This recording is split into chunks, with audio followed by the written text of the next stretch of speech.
حضرت سلیمان نبی کہ خدا نے اتنی حکومت دی، اتنا قدرت دی، اتنا سب کچھ دیا. ایک دن گزر رہے تھے کہیں سے تو دیکھا کہ دو پرندے، ایک نر ایک مادہ چڑیا، آپس میں گفتگو کر رہے ہیں.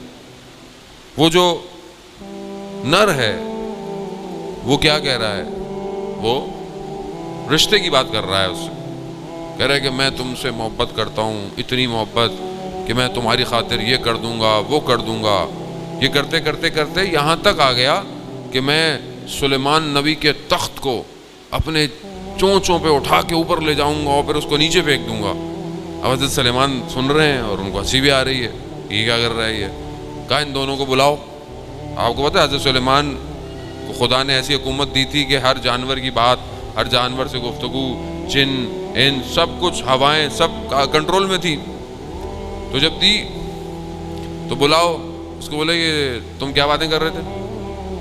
کہا نبی خدا میں. یہ تم نے کیا کہا کہ تم تخت کو ہوا میں لے جاؤ گے، نیچے پھینک دو گے؟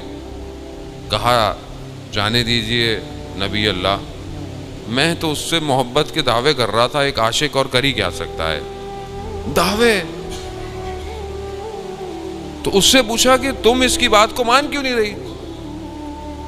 کہتی کہ میں جانتی ہوں یہ جھوٹ بول رہا ہے، یہ جھوٹ بول رہا ہے، اور نہ جانے مجھ سے پہلے اس نے کتنوں کو یہ بات کہی ہوگی.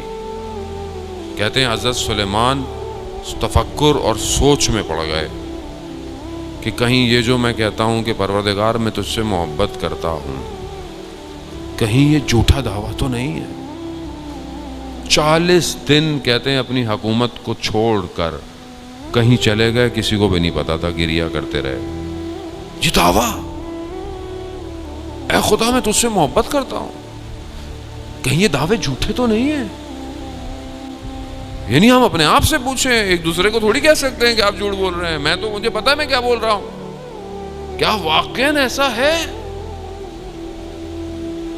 عزیزان محترم، یہی تو ہے کہ جب تک یہ ولایت وجود کو تبدیل نہ کرے، ولایت اپنی جگہ پر ہے، رہے گی، اسے کوئی نہیں ہلا سکتا.